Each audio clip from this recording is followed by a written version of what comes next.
আল্লাহ তাআলার লাখো কোটি শুকরিয়া জ্ঞাপন করছি যে মহান মনিব অত্যন্ত মেহেরবানি করে আমাদেরকে যথাসময়ে পবিত্র মসজিদে জুমার নামাজ পড়ার জন্য উপস্থিত হওয়ার তৌফিক দিলেন, যিনি আমাদেরকে ভালো রাখলেন, সুস্থ রাখলেন। আজকে সকাল 10টার পরপর 10:40 38 যা হয়েছিল বাংলাদেশের ঢাকার রাজধানীতে, যদি আরেকটু জোরে ধাক্কা দিত তাহলে হয়তো এভাবে মসজিদে আমরা আজকে এই সময় একত্রিত হওয়া কঠিন ছিল। অনেকে আমরা ধ্বংসস্তূপের নিচে পড়ে থাকতাম হয়তো। ভালো থাকতে পারা এটা আল্লাহর বড় করুণা, আল্লাহর বড় দয়া। এই জন্য নেয়ামতের শুকরিয়া করতে হয়। মানুষ যখন আল্লাহ তাআলার অপার করুণায় যে তারা বেঁচে আছে এটা ভুলে যায়, তখন আল্লাহ মাঝে মাঝে একটু ধাক্কা দেয়, ধাক্কা দিয়া সজাগ করায়, আমাদেরকে জাগাইয়া দেয় যে আমার করুণা, আমার রহমত যদি না থাকে তোমরা 1 মিনিটও বাঁচতে পারবে না। তো যে আল্লাহ আমাদেরকে ভালো রাখলেন, আমরা তাকে কৃতজ্ঞতা জানাই, শুকরিয়া জানাই, কালিমাত শুকর করি আলহামদুলিল্লাহ। আজকে জুমাবার, ঠিক এরকম কোনো এক জুমায় আল্লাহ পৃথিবীকে 100 মাত্রার ভূমিকম্পে ধাক্কা মারবেন। পৃথিবীতে এখন পর্যন্ত 10 মাত্রার ভূমিকম্প কোথাও হয়নি।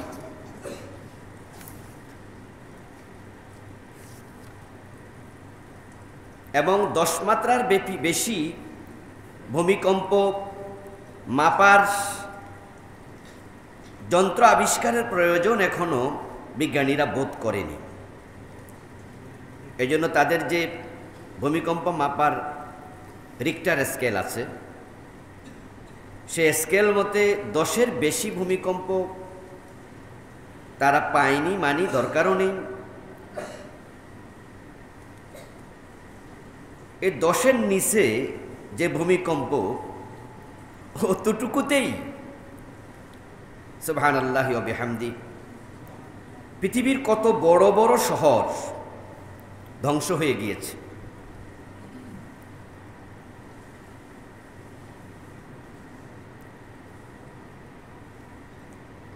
আর কিয়ামতের দিন আল্লাহ তাআলা পৃথিবীকে যে ধাক্কা মারবেন সেটা হবে ইন্না জালজালাতাস সাআতি শাইউন আযীম। আল্লাহ তাআলা বলছেন যে হে ধাক্কা হবে বড় ধাক্কা, মহা ধাক্কা।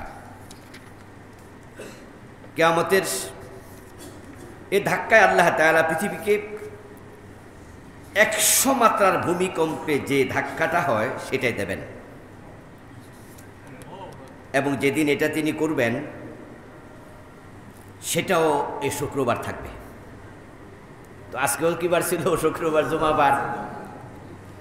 তবে সময়টা একটু অমিল ছিল, ওটা হবে আসরের পরে।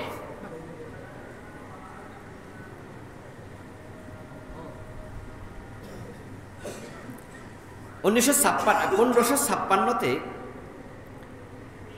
23 জানুয়ারি চীনের শানশি এবং তার আশপাশের প্রদেশে 8 মাত্রার একটি ভূমিকম্প হয়। এতে তাৎক্ষণিকভাবে মারা যায় 8 লাখের উপরে মানুষ। তো আমাদের তো আজকে মনে 6-এর কাছাকাছি চলে গেছে, 5.7, মানে আর 6-এর কাছাকাছি। আর মনে একটু দিলে হইতো আর কি। কারণ আমাদের দেশের বিল্ডিংগুলো যেগুলো পুরাতন, এগুলো কোনো বিল্ডিং কোড মেনে তৈরি হয় নাই। এজন্য 7-এর কাছাকাছি ধাক্কা মারলে বা একটু উপরে দিলেই হয়তো আজকে বাংলাদেশেও লাখ লাখ মানুষের প্রাণহানির খবর আমরা পেতাম।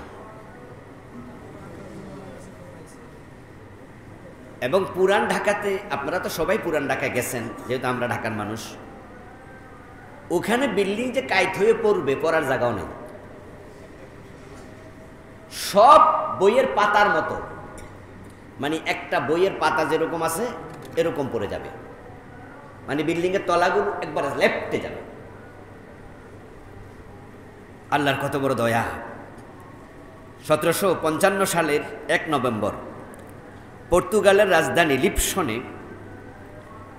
8.7, আমরা হয়েছে আজকে 5.7, ওরা 3 মাত্রার বেশি ভূমিকম্পে ওই শহরটির অর্ধেকের বেশি মানুষ মরে গেছে। 1950 সালে 15 আগস্ট ভারতের আসাম, চীনের তিব্বতে 8.6 মাত্রার ভূমিকম্পে 70টি গ্রাম একসাথে তলায় গেছে মাটির নিচে, মানে ভূমিধস হয়েছিল। 70 ভিলেজেস, হাজার হাজার মানুষ একসাথে মরে গেছে। 2004-এ 26 ডিসেম্বর ইন্দোনেশিয়ার সুমাত্রা দ্বীপের উপকূলে সমুদ্র গর্ভের 30 কিলোমিটার নিচে এ যাবৎকালের সবচেয়ে বড় ভূমিকম্প হয়, মাত্রা ছিল 9.3, যেটা বাংলাদেশেও আমরা টের পাইছি, কুয়ার পানি, পুকুরের পানি পাড়ে উঠে গেছে। ওইটাতে যে সুনামি হয়েছিল, সেই সুনামিতে 14টি দেশ একসাথে আক্রান্ত হয়েছে। এই সুনামির কয়েক বছর পরে আমি ইন্দোনেশিয়া গিয়েছিলাম,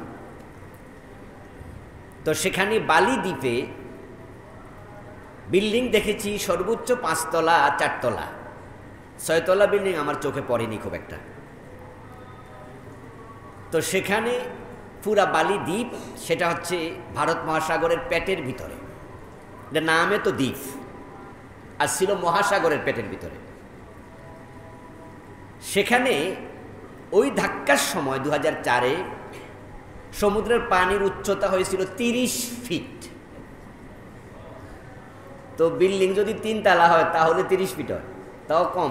লেভেল 10 ফিট তো আর সব বিল্ডিং এক লেভেলে থাকে না, প্রথম ফ্লোর 10 ফিট হলো, পরেরগুলো আস্তে আস্তে কমে। এর মানে হলো 3 তলা বিল্ডিং এর নিচে যারা ছিল অনেকে ভেসে চলে গেছে সাগরে।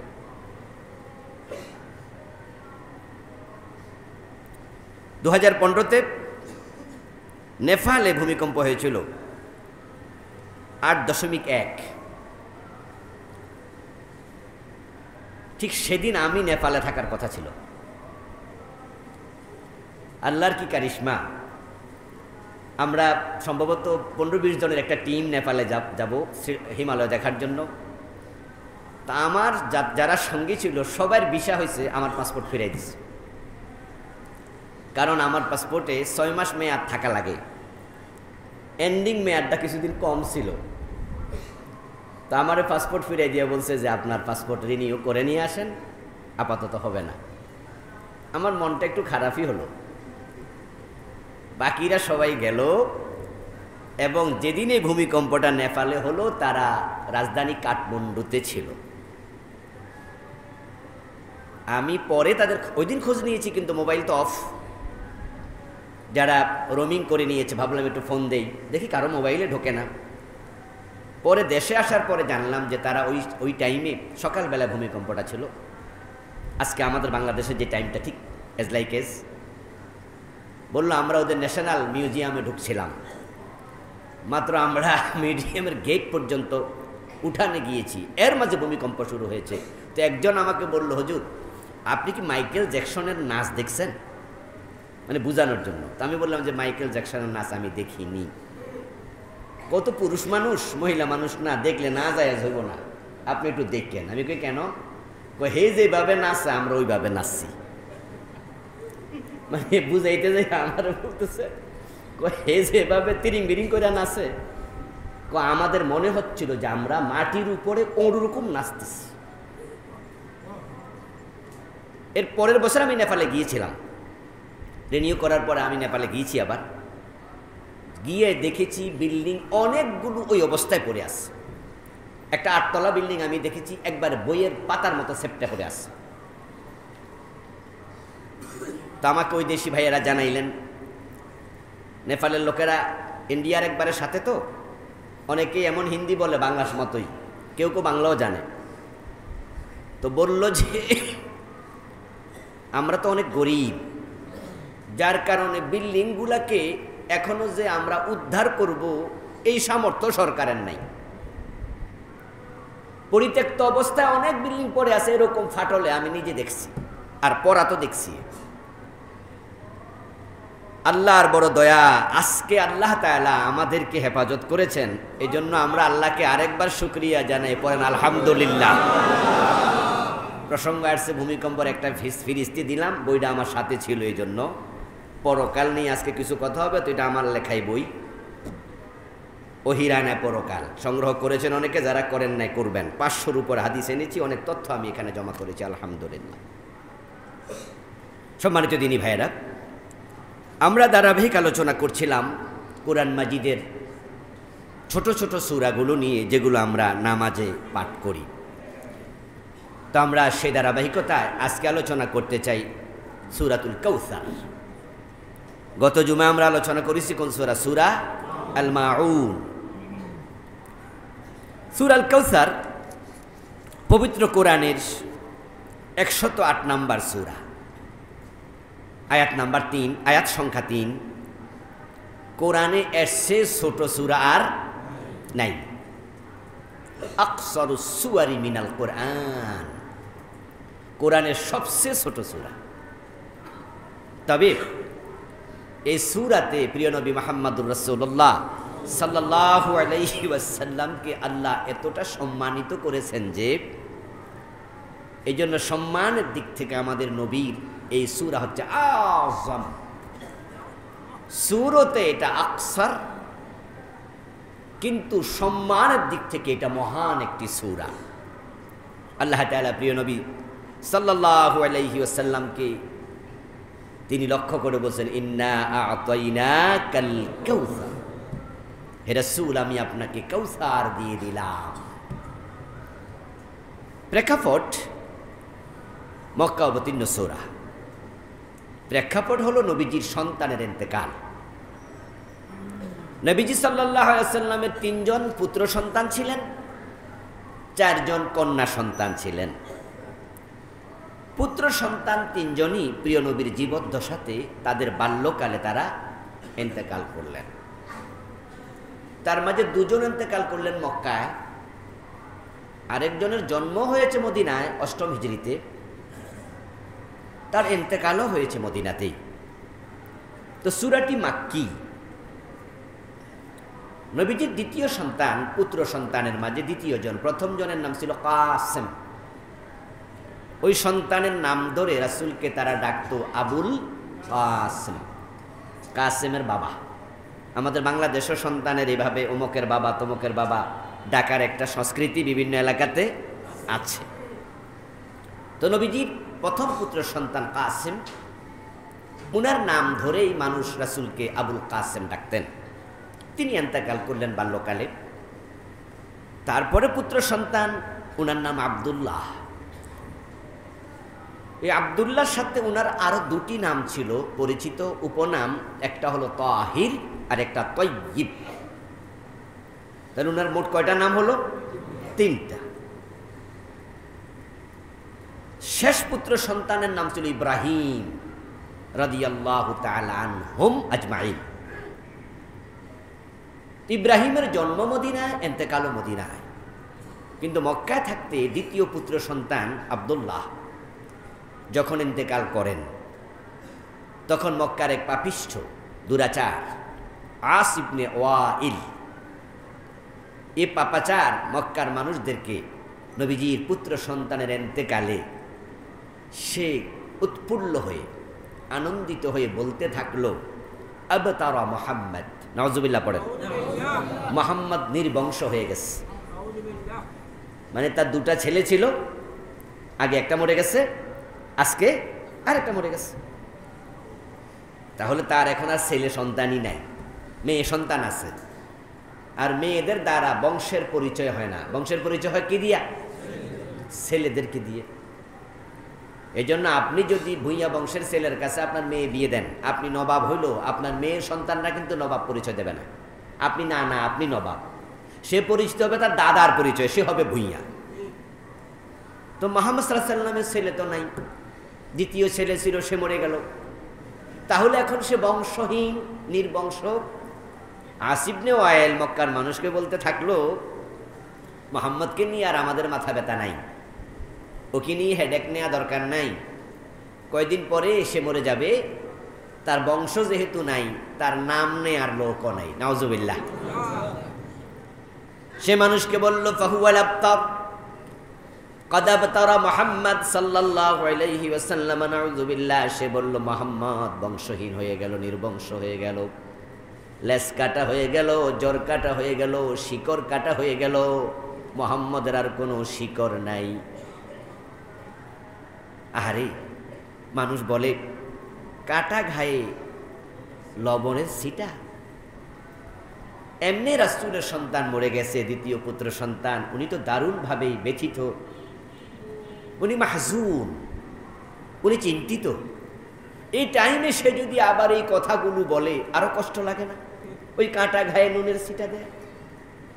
আল্লাহ তাআলা তখন প্রিয় নবীকে প্রবোধ দিলেন, সান্ত্বনা দিলেন, দিয়ে তিনি সূরাতুল কাউসার নাজিল করে বললেন যে আপনি টেনশন করবেন না, আপনার সন্তানকে আমি কেড়ে এনেছি, তবে ইন্না আ'তাইনাকাল কাউসারা, আপনাকে আমি কাউসারের মালিক বানিয়ে দিয়েছি।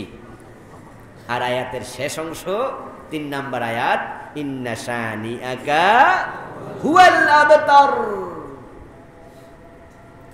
আর যারা আপনাকে বলে নির্বংশ, আপনার দুশমন, আমি আল্লাহ ঘোষণা করছি তারা হবে নির্বংশ। সে হবে নির্বংশ, আপনার দুশমন নির্বংশ হবে।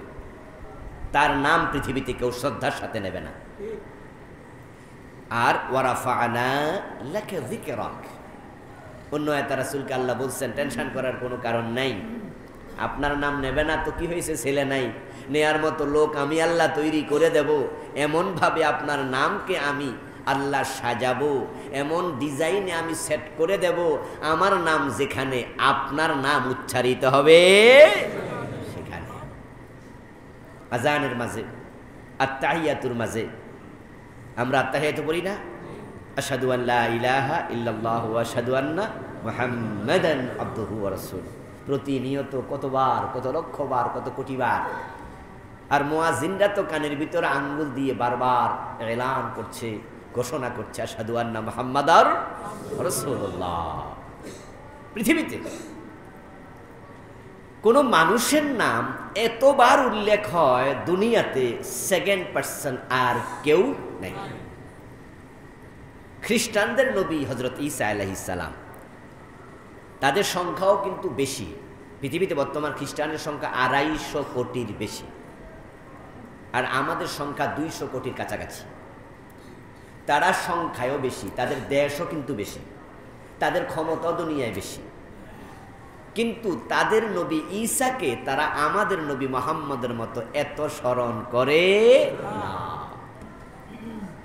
নবীজি সাল্লাল্লাহু আলাইহি সাল্লামকে আল্লাহ তাআলা সূরাতুল কাউসার দিয়ে তিনি তার যে দুশ্চিন্তা সেটা তিনি দূর করে দিলেন। ইন্না আ'তাইনাকা, নিশ্চয় আমি আপনাকে দান করেছি আল কাউসার। মা হুয়া আল কাউসার? এই কাউসারটা কি? স্বাভাবিকত কাউসার শব্দ শুনলেই আমরা একটা ঝর্ণা বুঝি, কোফ বুঝি, এটা নদী, হাউজে কাউসার। আমাদের দেশে পরিচিত এটা খুবই, হাউজে কাউসার, হাল হাউজ, এটাকে বলা হয় হাউজুন নবী সাল্লাল্লাহু আলাইহি ওয়াসাল্লাম, নবীজির হাউজ, নবীজির কোফ, নবীজির ঝর্ণা। তো আল্লাহ যেহেতু নবীকে এটার মালিক বানিয়ে দিয়েছেন, এই জন্য এটাকে হাউজুন নবী বলে। কিন্তু কাউসার শব্দের একমাত্র অর্থ এটা নয়। এই জন্য মুফাসসিরগণ কাউসারের বিভিন্ন অর্থ করেছেন। কেউ কেউ বলছেন খায়রান কাসীরা, হে নবী আমি আপনাকে প্রভূত কল্যাণ দিয়েছি, অগণিত কল্যাণ। ওয়ালাসাউফা ইউতিকা রাব্বুকা ফাতারদা। আপনার রব আপনাকে এমন কিছু দেবেন যে আপনি খুশি হয়ে যাবেন। দুনিয়া এমন এক জায়গা, এখানে মানুষকে খুশি করা সহজ না। যেমন আমরা এখানে যারা আছি, কত টাকা পাইলে আপনি খুশি হবেন?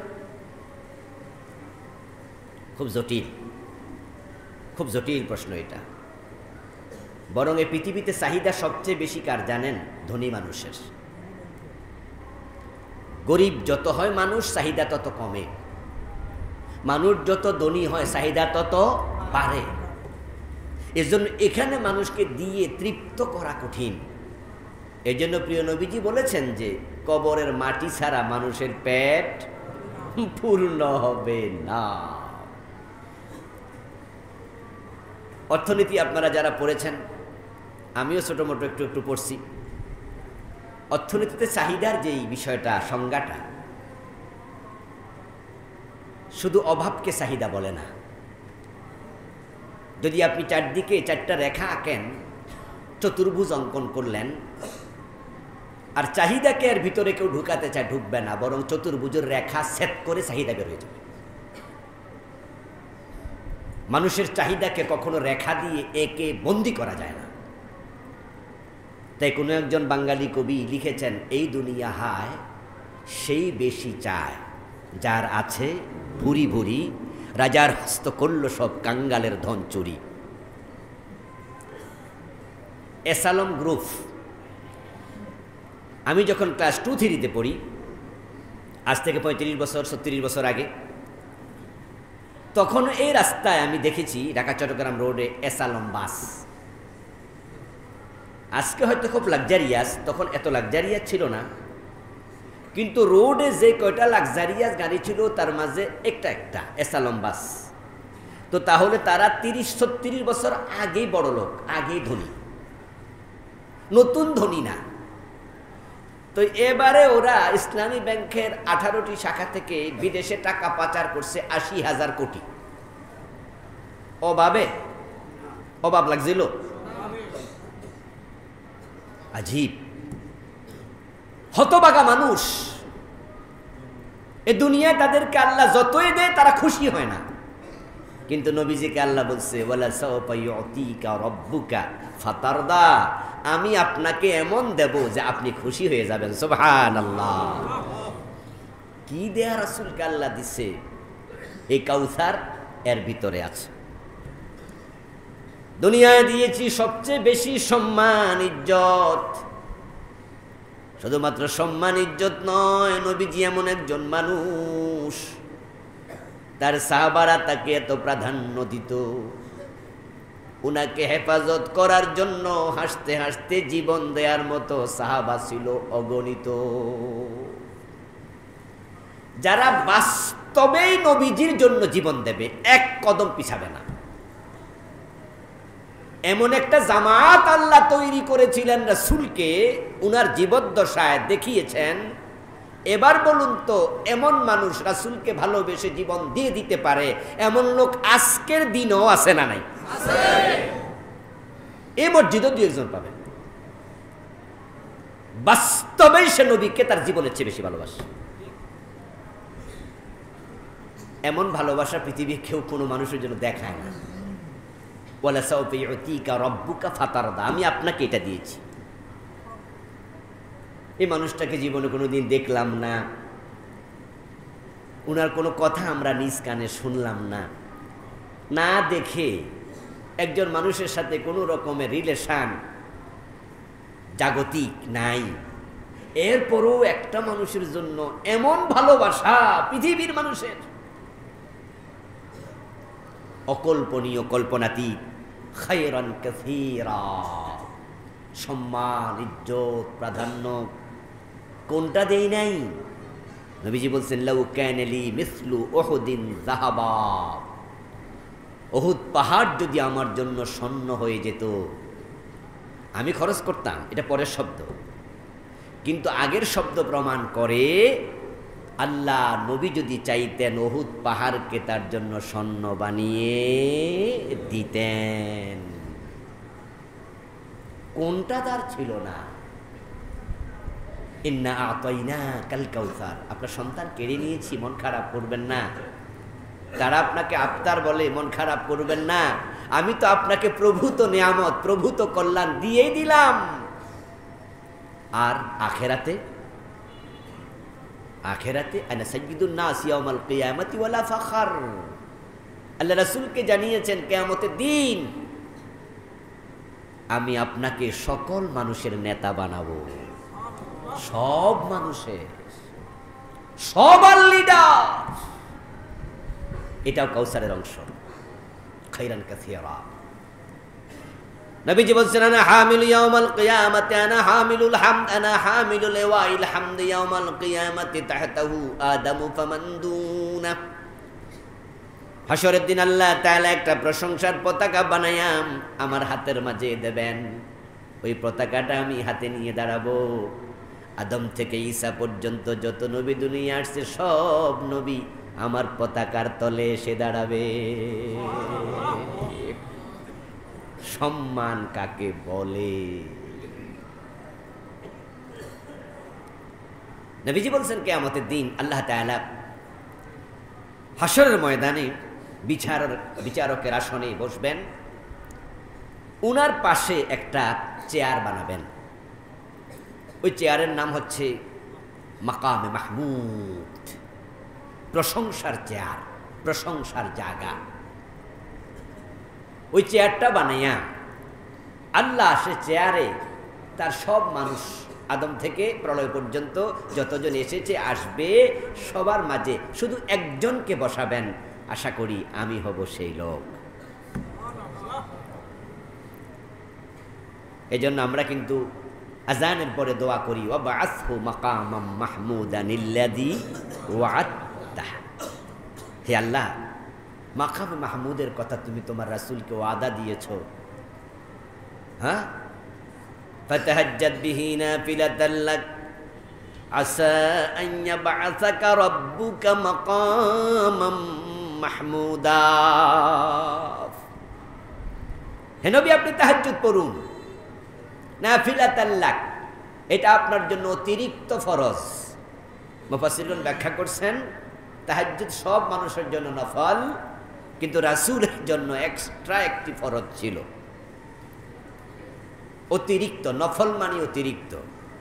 রাসূলকে আল্লাহ অর্ডার করছে ফাতাহাজ্জাদ, আপনি নামাজ পড়ুন, তাহাজ্জুদ পড়ুন। অর্ডারের কারণে এটা ওনার জন্য ফরজ। নবীজি কখনো তাহাজ্জুদ মিস করতেন না। আর আল্লাহ বলছেন এই স্পেশাল নিয়ামত এটা শুধু আপনাকে দিলাম, তাহাজ্জুদটা, যার কারণে মাকামে মাহমুদ এটাও স্পেশাল চেয়ার। আশা করা যায় এই তাহাজ্জুদের কারণে ওই চেয়ারে আমি আল্লাহ আপনাকে বসায় দেব। আর রিসালা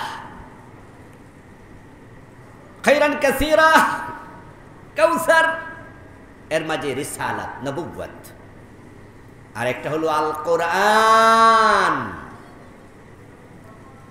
আমি আপনাকে কাউসার দিয়েছি, প্রভূত কল্যাণ, তার মাঝে একটি হলো কোরআন। এই কিতাব আমি আর কোনো নবীকে দেই নাই। অতীতে যত কিতাব ছিল সব কিতাব স্তমিত হয়েছে, নিষ্প্রভ হয়েছে, সেগুলোর বিধানগুলো স্থগিত হয়েছে, কত পরিবর্তন হয়েছে। কিন্তু কোরআন এমন এক কিতাব আপনাকে দিলাম যেটা আমি নাজিল করেছি, হেফাজতের দায়িত্ব আমি নিয়েছি, এবং এটার মতো আলোকিত কিতাব জমিনে আর দ্বিতীয়টি নাই। হে নবী, এই কিতাব আমি আপনাকে দিয়েছি। খাইরান কাসীরার মাঝে এটা একটা। আরেকটা হলো মেরাজ। নবীজিকে আল্লাহ তাআলা মেরাজ দিয়েছেন। নবীজির সন্তান দুজন ছেলে মক্কায় মারা গেল, মেরাজটাও মক্কাতেই সংগঠিত হলো। এবং আল্লাহর যত নবী আছে, কোন নবীকে আল্লাহ তাআলা এভাবে জীবিত অবস্থায় আল্লাহ তাআলা সিদরাতুল মুনতাহা পর্যন্ত সফর করান নাই। আরেকটা হচ্ছে কাসরাতুল উম্মাহ, এত সংখ্যক উম্মত আর কোন নবীর নাই। তো বলবেন যে খ্রিস্টানদের যে 250 কোটি, এই 250 কোটির মাঝে নবী ঈসার সাথে হাসরের ময়দানে হাসর হবে, জান্নাতে যাবে, এই 250 কোটির মাঝে একটাও নেই। এগুলো নামে বলে তারা খ্রিস্টান, বলে তাদের নবী ঈসা, কিন্তু তারা সবগুলা মুশরিক। ঈসার আদর্শ থেকে তারা বিচ্যুত। এই জন্য ঈসা আলাইহিস সালামের উম্মতের সংখ্যা হবে খুবই কম, কারণ উনার এন্তেকালে আকাশে ওঠার কিছুদিন পরেই এই লোকগুলো মুশরিক হয়ে গেছে। ওয়াকালাতিন নাসারা আল মাসীহ ইবনুল্লাহ, ঈসা আলাইহিস সালাম পরিচয় দিয়েছেন ইন্নী আব্দুল্লাহ তানিয়াল কিতাবা ওয়া জালানি নবিয়্যা, আমি আল্লাহর বান্দা। কিন্তু লোকগুলো ঈসাকে বলতো আল্লাহর ছেলে। শেষ। এই জন্য উনার সাথে উম্মত জান্নাতে যাবে হাওয়ারিরা, অল্প কিছু মানুষ। ঠিক অনুরূপভাবে মূসা আলাইহিস সালামের উম্মত হবে সংখ্যায় কম, কারণ তারা নবী মূসার জীবদ্দশাতেও গরুর বাছার পূজা করছে। আর ইন্তেকালের পর তারা নবী ওযাইরকে আল্লাহর ছেলে বলে ডাকতো। ওয়াকালাতিল ইয়াহুদু ওযাইরুন ইবনুল্লাহ। কিন্তু আলহামদুলিল্লাহ উম্মতে মুহাম্মাদির মাঝে এখনো হাজার হাজার মানুষ 1450 বছর পরে আমরা আছি, যারা আমরা আল্লাহর সাথে শিরিক করতে রাজি হই না, প্রয়োজনে জীবন দিতে রাজি হই। একবারে নিরেট মুসলিম, একবারে সহি মুসলিম, যদিও সে সংখ্যাটাও দিন দিন কমতেছে। এই 250 কোটি, এই 200 কোটি, 250 কোটি মুসলিম সকলে কিন্তু নবীর সাথে হাসরের ময়দানে উঠবে না, কারণ তাদের মাঝেও কত আছে যারা পীরের পায়ে সেজদা দেয়, যারা মাজারে মানত করে, যারা আল্লাহর আইন দিয়ে সমাজ চলুক, দেশ চলুক চায় না, মাজারে সেজদা দেয়, সে যেমন মুশরিক। আল্লাহর আইনে দেশ চলুক এটা যারা চায় না তারা কাফের। কথা কি বোঝেন আমার? মাজারে যে সেজদা দেয় সে কি মুশরিক, কারণ সেজদার মালিক কে? আল্লাহ। এখন মাজারে সেজদা যে দেয় সে এটা মানুক আর না মানুক, সে কিন্তু মুশরিক। ঠিক আল্লাহর আইনে সমাজ চলুক, দেশ চলুক, এটা যে চায় না সে হলো কাফের। কারণ আল্লাহর কথা আলা লাহুল খালকু ওয়াল আমরু, সাবধান, সৃষ্টি যার, আইন চলবে শুধুই তার। তা আপনি চাইবেন না কেন? আপনি কেন চাইবেন না? তো না চাইলে আপনি কাফের। তো যারা মুসলিম নামধারী কাফের, মুসলিম নামধারী মুশরিক, তারা কিন্তু হাসরের ময়দানে নবীর সাথে জান্নাত পাবে না। কিন্তু আমরা কিছু লোক তো আছি, আমরা কি মাজারে সেজদা দেই? কল্লা কাইটা নিলেও তো আমরা মাথা নত করবো না। ঠিক আবার আল্লাহ ছাড়া কোনো আইন মানি না। আল্লাহর আইন বাংলাদেশে চলুক, এটা আমরা কলিজার ভিতর থেকে চাই, ঠিক কিনা? ঠিক এভাবে আমরা কিছু লোক আছি, আমরা আপোষহীন। আলহামদুলিল্লাহ 1450 বছর পরে যে আছে, এটা রাসূল সাল্লাল্লাহু আলাইহি ওয়াসাল্লামকে দেয়া ইন্না আতাইনা কাল কাউসারের অংশ। কারণ নবী মূসা জীবিত থাকতে ওরা গরুর পূজা করছে, মাত্র তিনি 30 দিনের জন্য তুর পাহাড়ে গেছে, আইসা দেখে তারা গরুর বাচ্চার পূজা করতেছে, মুশরিক হয়ে গেছে। আমার বন্ধু, আরেকটা হলো শাফাআতুল কুবরা, ইন্না আতাইনা কাল কাউসারের ভিতরে আল্লাহ কয় আমি আপনাকে আরেকটা কল্যাণ দিয়েছি, সেটা হলো বড় শাফায়াত। যেদিন সব মানুষ নফসি নফসি বলবে, আল্লাহর নবীরা সহ, সেদিন আপনাকে আমি বলবো ইয়া মুহাম্মাদু ইরফা রাসাকা কুল তুসমাউ সাল তুতাব ইশফা তুশফা। ও প্রিয় নবী, সিজদা থেকে মাথা তুলুন, আজকে আপনি যা বলবেন তাই শুনবো। কোন নবী সেদিন কথা বলবে না ভয়ে, কিন্তু আপনাকে আমি বলার অনুমতি দেব। ইন্না আতাইনা কাল কাউসার। আরেকটা হচ্ছে খুলুকে আযীম, মহান চরিত্র। এমন উত্তম চরিত্র পৃথিবীতে আল্লাহর কাউকে দেন নাই। সকল নবী চরিত্রবান, সকলেই ভালো, কিন্তু নবী মুহাম্মদকে আল্লাহ বলছে ইন্নাকা লাআলা খুলুকিন আযীম। উনার দুশমনরাও উনার চরিত্র নিয়ে কোনো প্রশ্ন তোলে নাই। কোনো দুশমন বলেনি মুহাম্মদ চরিত্রহীন ছিল। আজকে কিছু জানোয়ার বলে, তাও মুসলমান নামদারি, যে নবীজি মা আয়েশাকে বিয়ে করছে, উনার বয়স ছিল 6 বছর, ঘরে নিচে 9 বছর, কই বাচ্চা মেয়ে বিয়ে করছে, উনি যদি ভালো হইতো তাহলে বাচ্চা মেয়ে বিয়ে, নাউজুবিল্লাহ পড়েন। মুসলমানের বাচ্চারা প্রশ্ন তোলে, কাফেররা প্রশ্ন তোলে নাই। উনার চরিত্র নিয়ে মক্কার কাফেররা কোনোদিন কথা তোলে নাই। উনার আমানতদারিতা নিয়ে তৎকালীন যুগের কাফেররা প্রশ্ন তোলে নাই। উনার নবুয়তের বিরোধিতা করছে, কিন্তু উনি আমানতের খেয়ানত করে এই কথা তারা কোনোদিন বলে নাই। এই জন্য প্রিয় নবী যেদিন হিজরত করে, তখন তো উনার নবুয়তের বয়স 13 বছর। কয় বছর? মক্কার 13 বছর না, উনি তো হিজরত করলেন তখন মক্কার নবুয়ত অংশ শেষ, মদিনাটা শুরু। 13 বছরের মাথায় ওনারা 3 বছর জেল খাটাইল, 7 থেকে 10।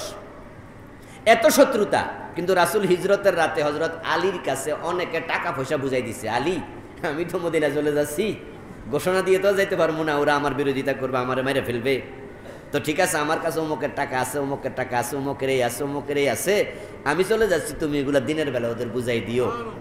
ওরা কাফের, কিন্তু রাসূলের কাছে টাকা জমা রাখতো। আজকের মতো ব্যাংক ছিল না তো। ওরা বুঝতো যে এই লোকের কাছে নিরাপদ। ইন্নাকা লাআলা খুলুকিন আযীম। আরেকটা চাল বারাকা আল উসমা, ইন্না আ'তাইনাকাল কাউসার। এর মাঝে আছে বরকত। নবীজি যেখানে হাত দিতেন সেখানে বরকত হতো। পানি নাই, যুদ্ধের মাঠে সাহাবারা পিপাসায় কাতর, নামাজের টাইম, ওযু করবে, 1400-1500 সাহাবী একসাথে হুদায়বিয়ার দিন, পানি শেষ, মরুভূমি, পানি পাবে কোথায়? এই অবস্থায় একজন বলল, ইয়া রাসূলুল্লাহ, খাওয়ার পানিও নাই, ওযু গোসলের পানিও নাই, এখন আমরা পানি পাবো কোথায়? মক্কা গেলে তো পাইতাম, ওখানে তো কি আছে, ওই যে কি জমজম। এখন তো হুদায়বিয়া থেকে মক্কার দূরত্ব 30 মাইলের বেশি, আর ওরা তো আমাদের ব্যারিকেড দিয়ে রাখছে, এখন পানি ছাড়া এখানে আপনি তাবু খাটাইলেন, এখন আমাদের কি হবে? নবীজি বলছেন, পানি কি একবারে নাই? বলো বালতির মাঝে সামান্য একটু আছে, বলে ওই পানিটা নিয়ে আসো। তখন নবীজি বালতির মাঝে হাত দিলেন, উনার আঙ্গুলের সিবা দিয়া ঝর্ণার পানির মতো পানি বের হতে শুরু করল। 1400 সাহাবী সে বালতির পানি দিয়ে ওযু করছে, গোসল করছে, পেট পুরে খাইছে। ইন্না আ'তাইনাকাল কাউসার। হযরত জাবের রাদিয়াল্লাহু তাআলা আনহু বিখ্যাত সাহাবী, উনার মনটা বড় খারাপ। নবীজি জাবেরকে দেখে বলছে, জাবের বিষণ্ণ কেন? বলল, ইয়া রাসূলুল্লাহ, আমার বাবা আব্দুল্লাহ, উনি তো শহীদ হয়ে গেলেন, যুদ্ধে শহীদ হয়েছে, তো আমার বাবা শাহাদাতের সময় কিছু ঋণ রেখে গেছে। উনার অনেকগুলো বোন ছিল, বলে আমার বোনগুলো অবিবাহিতা, সংসার টানাপড়ন, বাবার কিছু ঋণ রয়ে গেছে। এখন আমি যে খেজুর বাগান ছিল, খেজুরগুলো সংগ্রহ করছি, বাবার রেখে যাওয়া খেজুর বাগানের খেজুর আমি কেটে বাড়িতে আনছি। আর ওনাদের খেজুর ছিল একটা বড় মাপের, ওনাদের সাপোর্ট। আমাদের যেমন ধান সিজনে ধান আসলে এলাকার কৃষকরা খুব খুশি হয়, ধান টান কাইটা বিক্রি করে, কৃষকদের জন্য খেজুরটা। কিন্তু হুজুর, খেজুর বাগানে যে পরিমাণ খেজুর হয়েছে, আমি খেজুরগুলো ছাড়াইছি, ছাড়াইয়া স্তূপ করছি, এগুলো দিয়া দিলে তারপরও পানা থাকবে। আমি পানাদারদেরকে বুঝাইছি আমার একটু সময় দাও, পরের বার নিও, কিন্তু অনেক পানাদার আমার কথা শুনছে না, তারা হুজুর খুব ডিস্টার্ব করছে, এজন্য আমার মনটা খুব খারাপ। আর সব যদি দিয়ে দেই, আমার বোনদেরকে নিয়ে আমি কিভাবে খাবো বাকি 1 বছর? তাই হযরত জাবের খুব চিন্তিত। নবীজি বললেন, জাবের, তাহলে তোমার খেজুরের স্তূপ কোন জায়গায়? বলো হুজুর অমুক জায়গায়। আমি আসতেছি, তবে যারা পানাদার সকলকে খবর দাও। সুবহানাল্লাহ পড়েন। ওই সকলকে খবর দাও। তো সব পানাদারকে খবর দিছে। নবীজি সময় মতো গেলেন, গিয়ে তিনি খেজুরের স্তূপের উপরে উঠলেন, উঠে বসলেন, বসে বললেন, তুমি আবার সবাইকে মাইপা মাইপা যে যা পাবে দিতে থাকো। হযরত জাবের মাপতে দিতে থাকলেন, দিতে দিতে সব পানাদার নিয়ে গেল। তখনও যে পরিমাণ খেজুর শুরুতে ছিল ওই পরিমাণ থেকে গেল। আল বারাকা আল উসমা ইন্না আতাইনাকাল। আরো অনেক অর্থ আছে, পরের আয়াতে চলেন। ফাসাল্লি লিরাব্বিকা ওয়ানহার। ও প্রিয় নবী, যেহেতু আপনাকে তো নিয়ামত আমি আল্লাহ তাআলা দিয়েছি, সুতরাং আপনারও তো কিছু কাজকর্ম আছে। এত নিয়ামত পেলেন, নিয়ামতের মোকাবেলায় আপনি দুটি কাজ করবেন, একটা হলো সালাত আর একটা হলো আল্লাহর পথে স্যাক্রিফাইস কুরবানি। নিয়ামত পাওয়ার পরে বান্দার কাজ আছে, আল্লাহর কাজ নিয়ামত দেয়া, বান্দার কাজ নিয়ামতের শুকর আদায় করা। শুকর আদায় করার একটা পন্থা হলো মুখে আলহামদুলিল্লাহ বলা, আরেকটা হচ্ছে আল্লাহর ফরজ ইবাদতগুলো আদায় করতে থাকা, হারামগুলো পরিত্যাগ করা। নবীজিকে আল্লাহ নিয়ামত দিলেন, দিয়ে বললেন যে ফাসাল্লি, এবার কি পড়ুন? নামাজ পড়ুন। এখন নবীজি নিয়ামত পেয়েছে, হ্যাঁ তিনি পেয়েছেন অগণিত, অবারিত। আমরা যারা আছি আমরা নিয়ামত পাই নাই? এই যে শুরুই তো করছিলাম যে আজকে যে আসতে পারছেন আল্লাহর দয়া। যেমনে 5.7 একটু ধাক্কা মেরা উপর উঠলে এখানে আর আয়ন লাগতো না। কতজন কত বিল্ডিং এর নিচে ছাপা বইরা থেকে যেতেন। আজকে পুরা বাংলাদেশ, এই রাজধানী ঢাকাকে মনে হতো কিয়ামত দিবসের আজকে বিভৎসতা, ভয়াবহতা। এই যে আল্লাহ ভালো রাখলো, এত নিয়ামত দিল, এত খাওয়াচ্ছে, পড়াচ্ছে। এখন নবীজির উপরে কোরআনের আয়াত নাজিল হলো, ওইটা কি নবীজির সাথেই একবারে খাস? ওখানের বিধান কি উম্মতের জন্য চলবে না? ফাসাল্লি, নামাজ পড়ো। নবীজিকে আল্লাহ নামাজ পড়তে বললেন। নামাজ হচ্ছে আল্লাহর শুকরিয়া আদায়ের, বিনয় আদায়ের সর্বশ্রেষ্ঠ মাধ্যম। নামাজের মতো বিনয় আর কোনো ইবাদতে নাই। সুবহানাল্লাহ। পুরাটা দেহ আল্লাহর সামনে আমরা সঁপে দেই সিজদায়। আল্লাহ তাআলা মানুষকে বানিয়েছে উদ্যমুখী করে। পৃথিবীর সব মাখলুক প্রায় মানুষ ছাড়া, অন্য জীবের কথা বলছি, যেমন আপনি গরু বলেন, ছাগল বলেন, সবগুলোর মাথা কিন্তু নিচের দিকে থাকে।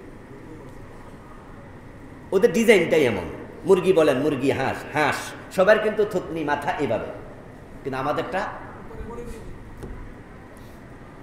আল্লাহ তাআলা মানুষের ডিজাইনটা এরকম দিয়ে আল্লাহ আবার অর্ডার করছে, এটার নিচে নামাও। যারা দিনে 5 বার এই মাথাটাকে উপর থেকে নিচে নিয়ে একবারে মাটির মাঝে, গ্রামে কথা আছে নাকে খদ্দে।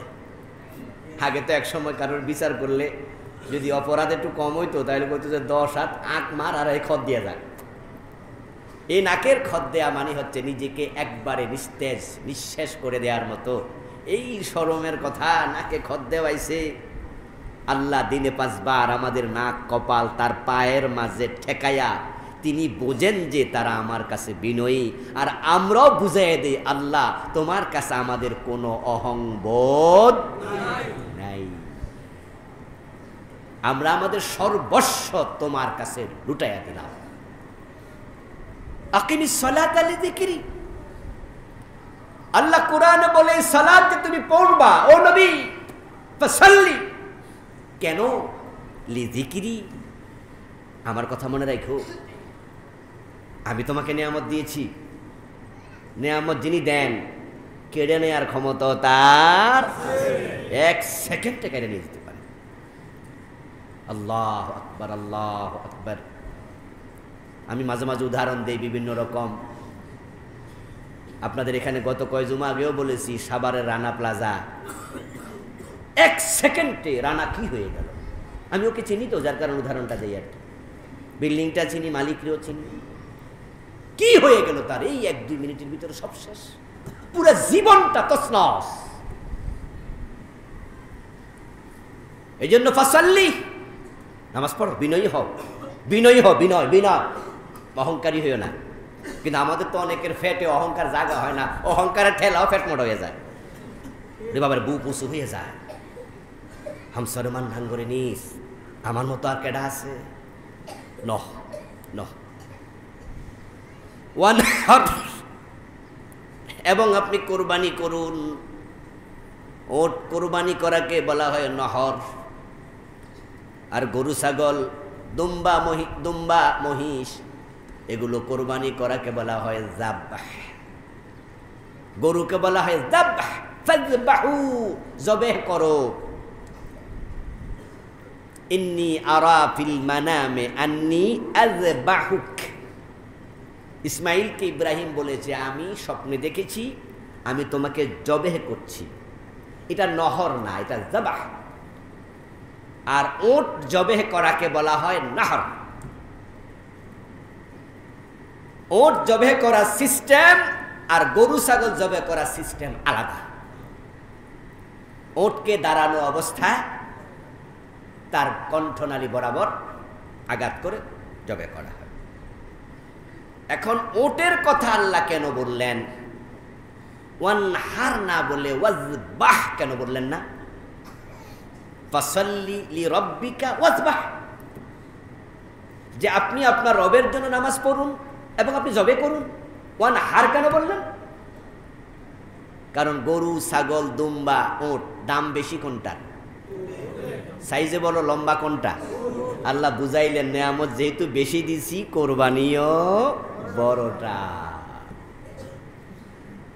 এই জন্য আমরা যারা এখানে আছি, এই কথাগুলো আমাদের মনে রাখতে হবে। যার প্রতি আল্লাহর দয়া বেশি, আল্লাহর প্রতি তার দায়িত্ব তত বেশি, সমাজের প্রতি তত বেশি। এই জন্য যার প্রতি নেয়ামত যত বেশি আল্লাহ দিয়েছে, তার দায়িত্ব বেড়ে যায়। হযরত ওমরকে আল্লাহ অর্ধ দুনিয়ার প্রেসিডেন্ট বানিয়েছেন। ওমর বুঝেছে কত বড় নেয়ামত আমি ওমরকে আল্লাহ দিল, অর্ধ পৃথিবী আমি চালাই। এই জন্য ওমর দায়িত্ববোধ থেকে বলেছিলেন, ফোরাতের ওই তীরে কোনো বিড়াল যদি না খেয়ে মারা যায়, হতে পারে এই দায়ের জবাবও আমাকে আল্লাহর কাছে করতে হবে। তা আমাদের যাদের সন্তান বেশি, আমাদের সম্পদ বেশি, আমাদের ক্ষমতা বেশি, আমাদের শিক্ষা বেশি, সমাজের অন্যের চেয়ে আপনি শিক্ষিত, তখন বুঝে নেবেন এই মেধার জবাব আপনাকে আলাদা দিতে হবে, যেটা অন্যের দেয়া লাগবে না। তাই কোরবানি আপনাকে বেশি করতে হবে। ওয়ানহার, বড়টা করো। এরপর ইন্না শানিআকা হুয়াল আবতার। শেষ অংশ তো আগেই বলে ফেলেছি। নবীজির দুশ্মন যারা দুনিয়াতে ছিল, ঠিকই তারা নিঃশেষ হয়ে গিয়েছে। আমার নবী নিঃশেষ হয় নাই, কোনোদিন হবে না। আল্লাহ তাকে চিরসম্মানিত করে রেখেছে। আল্লাহর ওয়াদা আল্লাহ পরিপূর্ণ করেছেন। সাল্লাল্লাহু আলাইহি ওয়াসাল্লাম। হাযা মা ইনদি ওয়াল ইলমু ইনদাল্লাহ আলাইহি তাওয়াক্কালতু ওয়া ইলাইহি উনীব। প্রিয় ভাইয়েরা, মসজিদের কাজ চলমান।